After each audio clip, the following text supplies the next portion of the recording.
Stop. Your financial field is still obeying an old instruction that was never yours to begin with. This is a direct transmission from the Arcturian Council. We have already mapped your pattern. We have already traced the origin point. And what we are confirming tonight is this. You were not born into scarcity because you lacked discipline, or vision, or effort. You were encoded for it, at the bloodline level, long before your first breath. A scarcity instruction was written into every channel through which abundance was supposed to move, and it has been running silently ever since. By the end of this transmission, you will understand exactly why your financial flow has been blocked, what hidden pattern has been draining your abundance, and what the Arcturian Council already knows about this phase of your material field. But here is the first revelation: the money that never stays, the income that collapses without warning, the opportunities that dissolve before they solidify. None of that is personal failure. It is a scarcity code inherited from those who came before you, and it has been giving your wealth-receiving channels a single repeating instruction. Reject stability, reject increase, reject flow. What you have been calling bad luck is the visible symptom of an ancestral imprint still active in your field. What you have been calling your fault was written into your material blueprint before you had any say in it. The Arcturian Council is not here tonight to motivate you. We are here to decode what was encoded. Line by line, the scarcity instruction that traveled through your bloodline ends where recognition begins, and recognition begins now.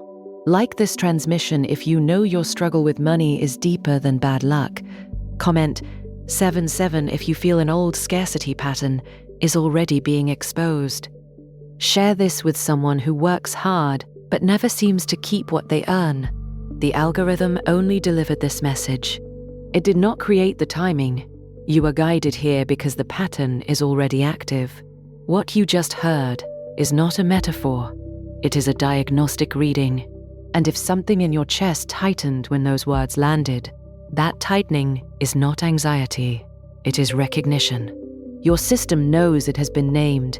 Your field knows something has just been located that has been running beneath your conscious awareness for longer than you have vocabulary to describe. The body does not lie in these moments. The contraction you felt was not dread arriving, it was truth arriving. And truth, when it finds something it has been looking for, does not feel gentle. It feels precise. So before anything else, understand this. The Arcturian Council does not read fields that are empty. We read fields that are full of effort, full of desire, full of genuine intention to build something stable, and yet somehow still blocked, still leaking, still watching the same drama repeat itself in different costumes. A new job that still ends in financial pressure. A new opportunity that still dissolves before it consolidates. A moment of progress that still gets interrupted by a drain arriving from an unexpected direction. The costume changes, the pattern does not. And after enough repetitions, after enough cycles of the same collapse wearing different clothing, something in a person begins to break. Not their will, but their ability to keep believing the problem is circumstantial. That is the moment this transmission is designed for. That is the first thing you must understand tonight. The pattern beneath your financial life is not random. It is not proof that you are uniquely damaged or cursed or fundamentally incapable of holding wealth. It is structured. It has a shape. It has a direction. And it has an origin point that exists outside of your personal history, older than your choices, older than your adult financial decisions, older than the first time you ever blamed yourself for a money problem that felt impossible to solve. A structured pattern has a source, and when the source is located, the pattern loses the invisibility that has kept it operational. What the Arcturian field reads is not your bank account. It reads the instructions still governing your relationship with material flow. And what that instruction says, in most fields carrying this particular distortion, is a single repeating directive. Do not hold this. Return it. Reject it. Find reasons why it is not safe to keep. Find reasons why it is not safe to grow. Find reasons why the next level of stability is somehow not meant for you. That instruction has no interest in your ambition. It does not care how clearly you have visualized a different outcome. It operates below the level of intention, below the level of effort, at the layer where the field itself was originally configured, and it continues producing the same result, regardless of what you build on top of it. That instruction was not written by you, but it has been obeyed by your material field as if it were your own deepest command. Think about what that means in practical terms. You have worked hard. You have started things. You have made plans. You have, at various points, seen money arrive. But something keeps happening between arrival and settlement, between income and stability, between the moment of progress and the moment that progress should have locked into something real. It never quite locks. It slips. It drains. It gets redirected. An unexpected bill. A sudden obligation. A cost that appears at the exact moment accumulation begins. The timing is so consistent, it eventually stops feeling like coincidence and begins to feel like something governing your life from beneath the surface. And every time it happens, the same internal voice steps forward with the same judgment. This is my fault. I am the problem. Something is wrong with me. That voice is not wisdom. That voice is the scarcity instruction, completing its cycle by ensuring you blame yourself instead of tracing the source. Self-blame is one of the most effective ways the pattern protects itself. When you are certain the problem is you stop investigating the field, you increase your effort, you try harder inside the same distorted configuration, and the configuration continues producing the same result, now with the added weight of your accumulated shame. And the source is older than you know. When the Arcturian High Council maps a financial field, we do not begin with the present. We begin with the inheritance. Because what most people experiencing chronic financial instability are carrying is not a current life error.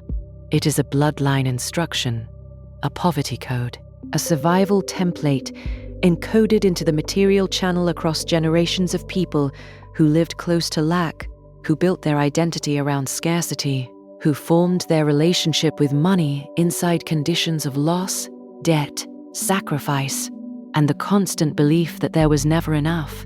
Not one generation, not two, but a compounding succession of lives shaped by the absence of material ease, each one pressing the same lesson deeper into the lineage. Security is fragile, abundance is temporary, lack is what endures. That template does not automatically dissolve when circumstances change. It does not reset because you are now in a different era, a different economy, a different life than the one your ancestors survived. It transmits, it moves forward through the lineage, through the emotional body, through the energetic field, through the patterns of behavior and belief that are learned before they are ever consciously chosen. A child does not need to be told explicitly that money is dangerous or that wealth is not for people like them. They absorb it through the tension in a parent's voice when a bill arrives, through the silence that falls over the table when finances are mentioned, through the unspoken agreement that wanting more is a form of ingratitude or foolishness or reaching beyond what the family's material field has ever been configured to hold. That absorption becomes instruction, and it continues operating in your material life as if the old conditions of scarcity are still present, as if you are still required to live within the boundaries of what survival, not abundance, demands. That is what the High Council means when we say your financial field is still obeying an old instruction. The instruction is not metaphorical, it is active, it is producing results. And those results look like a ceiling you cannot seem to break through, a floor that opens whenever stability approaches, a constant sense that effort never fully translates into peace. What you are feeling right now is not ordinary frustration. It is the moment your system stops pretending this pattern is just bad luck. If this transmission put language around a financial struggle you have been carrying in silence, Arcturian Wealth Scan, the Gold Frequency Audit, was created for this exact stage. It is not another promise of abundance. It is a direct audit of the hidden pattern affecting your material field, so you can begin to see whether the drain is rooted in inherited scarcity, guilt around wealth, energetic rejection, or an older financial instruction still shaping your results. The link is in the first pinned comment, but it will not remain there forever. Now the High Council will move deeper, because naming the pattern is only the first layer. What must follow is the recognition of how that pattern actually lives in the texture of your daily financial experience, how it shows up not just in large financial disasters, but in smaller, quieter moments that you have dismissed as coincidence, that you have dismissed as your own weakness, that you have quietly absorbed as evidence of your unworthiness. The large collapses get remembered, but it is the small, consistent leaks, the ones that feel too minor to name and too frequent to ignore, that reveal the pattern most precisely. The first thing the scarcity instruction does is make money slippery, not invisible, not absent entirely, but somehow impossible to hold. You may have noticed that money arrives in your life with some regularity, but it does not stay. There is always something waiting to absorb it the moment it lands. A bill that arrives at precisely the wrong time, an unexpected expense that consumes what was just beginning to accumulate, a crisis, a repair, a loss, a demand, timed with an almost impossible precision to interrupt every moment of financial breathing room before it can deepen into stability. The vessel fills and drains so consistently that accumulation begins to feel structurally impossible, as if the container itself was built without a base. This is not coincidence. In an active scarcity field, the material environment itself organizes around the instruction. The vessel does not hold because it has been configured to leak, and no matter how much effort goes into filling it, the configuration remains until the underlying instruction is addressed at the level where it actually lives. The second thing the scarcity instruction does is make effort feel like futility. This is one of its most exhausting symptoms, and one of the most misread. When people in a distorted abundance field work hard and still do not build financial stability, they almost always conclude that they are not working hard enough, or not working smart enough, or not deserving enough. They increase the effort, they add more hours, they take on more, they sacrifice more of their time, their rest, their health, and still, the result does not change proportionally to the input. The gap between effort and outcome remains. Sometimes it widens, as if more effort simply creates more surface area for the drain to work across. That gap is one of the most reliable signals that the problem is not effort-based, it is field-based. The financial current is being intercepted at a level below the actions you are taking. You are filling a bucket that has been instructed to empty itself before the filling is complete. More water does not solve a structural hole, it only makes the emptying more visible. The third thing the scarcity instruction does is attach guilt and discomfort to the early signs of abundance. This is perhaps the most hidden of all its mechanisms, and the one most likely to feel like a personal moral failing rather than a pattern. Notice what happens in your body when money begins to increase. Notice what happens when a financial opportunity becomes visible. Notice what happens in the days following a moment of unexpected income. For many people carrying inherited scarcity, what comes is not relief or expansion.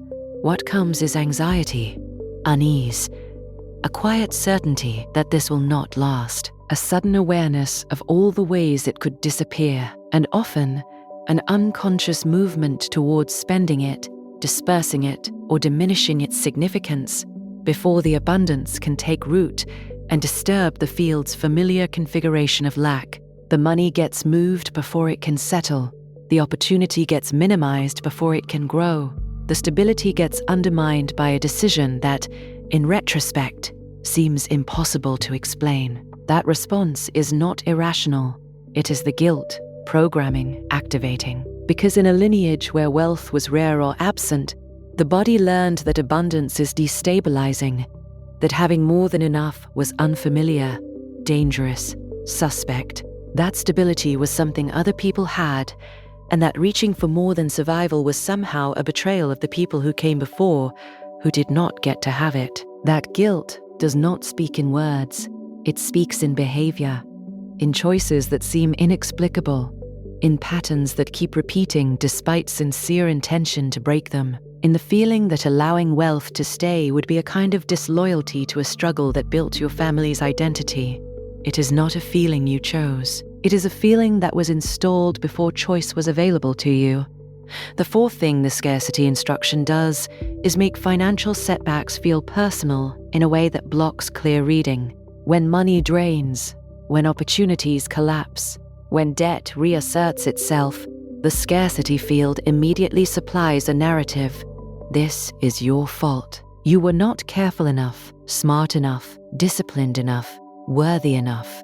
That narrative does not arrive as an external voice. It arrives as your own internal certainty, and because it feels like honest self-assessment, it rarely gets questioned. It simply settles into the structure of your self-understanding as one more piece of evidence that you are the problem. It accumulates across years. Each financial reversal adds another layer to a self-concept built entirely on the foundation of a pattern that was never personal. The High Council identifies this as one of the most damaging secondary effects of inherited scarcity, not the financial loss itself, but the self-condemnation that follows it, which deepens the distortion and makes the field less permeable to new information. When you are convinced you are the cause, you stop looking for the actual source. The investigation closes before it begins, and the pattern continues, unchallenged, beneath your awareness, protected now, not just by its own invisibility, but by your own certainty that the answer is simply your inadequacy. The fifth thing the scarcity instruction does is create loyalty binds that feel like identity. This is where the inheritance becomes most invisible and most powerful. When a pattern has been present across multiple generations, it stops feeling like a pattern. It starts feeling like who you are. Struggle with money feels like your personality. Financial instability feels like your destiny. Sacrifice feels noble. Frugality feels virtuous. Wanting more feels greedy or naive or spiritually suspicious. And anything that threatens to break the cycle, a windfall, an upgrade in circumstances, an unusual opportunity for growth, triggers an internal alarm that registers not as excitement, but as wrongness, as something that is not meant for someone like you. The alarm is not loud. It does not announce itself as fear. It arrives as hesitation, as a sudden need to think it over longer, as a quiet voice that says, "This is not the right time," or "You are not ready," or "Something about this feels off," when the only thing that is actually off is that it represents more than the field has been authorized to hold. That alarm is the loyalty bind activating. It is the field recognizing that an older agreement, made not by you, but by those who came before you, is being approached. And it is signaling that moving past it would mean separating from the inherited identity of lack, which feels on the emotional level like abandonment, like betrayal, like losing the thread that connects you to your people, your past, your own story. The bind is not logical. It does not operate through reason. It operates through belonging, through the deep biological and energetic need to remain connected to the lineage that carried you here, even when that connection is costing you the material life you are genuinely trying to build. You were never supposed to break free of the pattern by willpower alone, because willpower cannot override a binding that operates at the level of identity and lineage. It requires something more precise, more diagnostic, more targeted at the actual layer where the instruction is still running. The sixth thing the scarcity instruction does is disguise itself as realism. People who are carrying active inherited scarcity do not typically describe themselves as blocked or distorted or trapped in an old poverty code. They describe themselves as practical, as cautious, as people who have simply learned how life works through hard experience. They describe their financial ceiling as the natural limit of their circumstances, their hesitation around opportunity as wisdom earned through loss, their inability to hold wealth as proof of the world's difficulty rather than the field's distortion. The mask of realism is the most socially acceptable way the pattern conceals itself, because it borrows credibility from genuine hardship and uses it to argue against the possibility of change. This is one of the instruction's most sophisticated defenses. It co-opts your rational mind and uses your life experience as evidence for its own continuation. It points to real losses, real setbacks, real moments of legitimate financial hardship, and says, "See, this is just how it is. This is not a pattern. This is reality." And every time that framing succeeds, the old instruction gets one more layer of protection against being seen. It becomes indistinguishable from wisdom.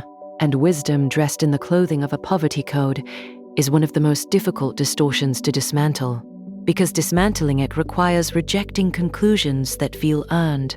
But here is what the Arcturian High Council sees from outside that framing.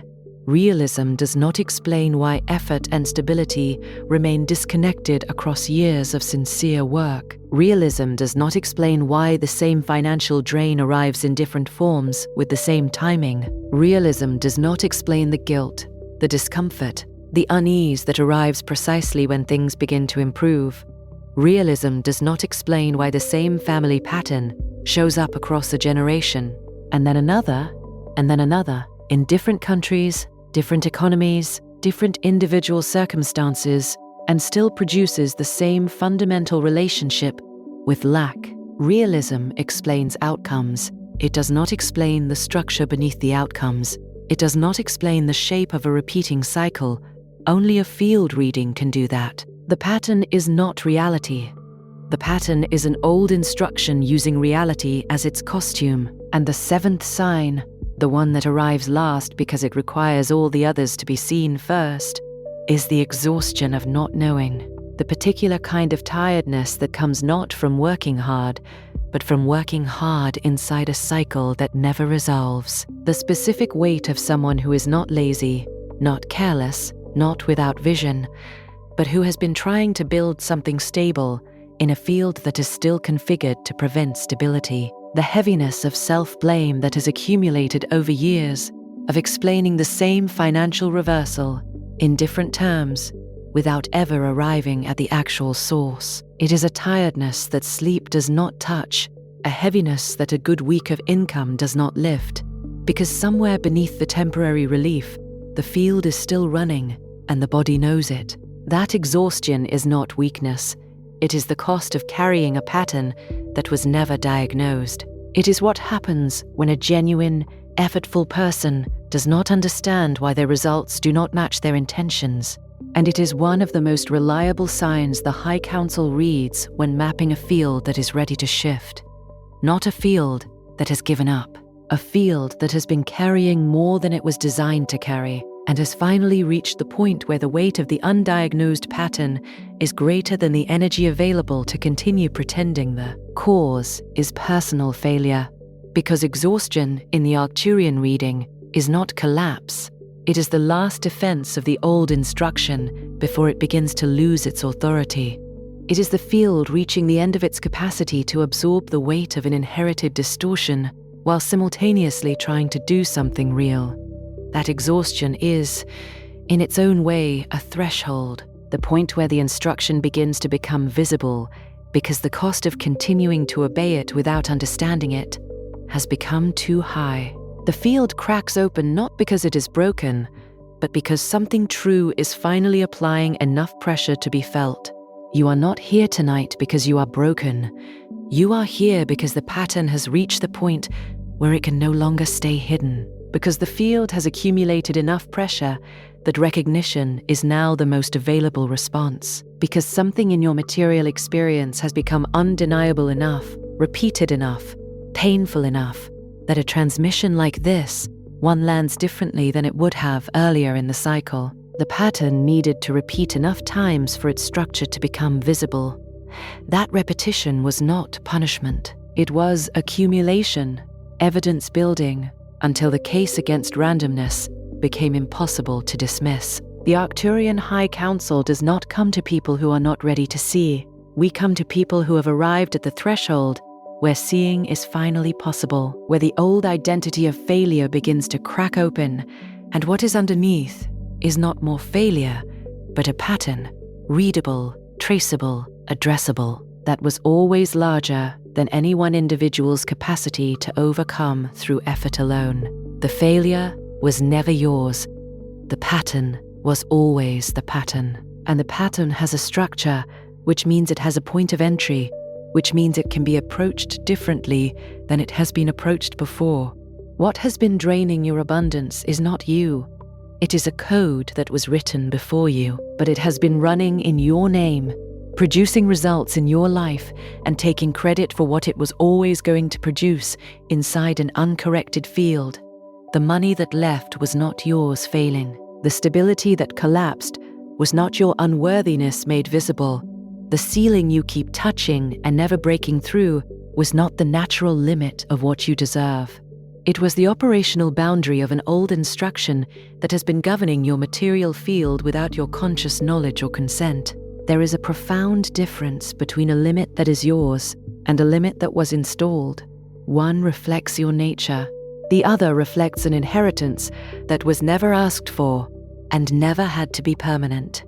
That instruction is now being decoded, and what is decoded can no longer operate in darkness with the same authority it held before recognition arrived.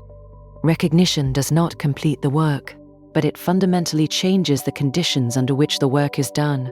You cannot dismantle what you cannot see, and now it has been seen. This is not the end of the cycle, but it is, for those who receive it fully, the beginning of a different relationship with what has been happening in their financial life. Not the end of work, not the beginning of passive wealth, but the beginning of something more fundamental, the ability to see the pattern instead of becoming it, to trace the distortion instead of absorbing it, to stop calling what is ancient and inherited and structurally active a personal moral failure. That shift from self-blame to source tracing is not a small adjustment. It is a reorientation of everything you have been using to interpret your financial experience, and from that reorientation, different responses become possible, different decisions become available, a different relationship with material flow begins to open. You are not what the pattern has made you believe you are. You are the one who was guided here at the exact moment the pattern became exposed enough to name. Speak this if you are ready. I no longer confuse the pattern with my identity. What drains my abundance is now being exposed. I am ready to hold what once could not remain. Before you scroll, leave one sign in the comments that this pattern has already touched your financial life. It could be money that never stays, sudden drains, repeated setbacks, guilt when things begin to improve, or the feeling that stability always slips away. Name it clearly. If this transmission recognized something you have been carrying in silence, share it with someone who works hard but still feels trapped in an invisible cycle of lack. And if you are ready to understand the pattern instead of blaming yourself, subscribe to Arcturian Gold Codex. You are not watching this by accident. You are recognizing a pattern already in motion. And this is only the beginning.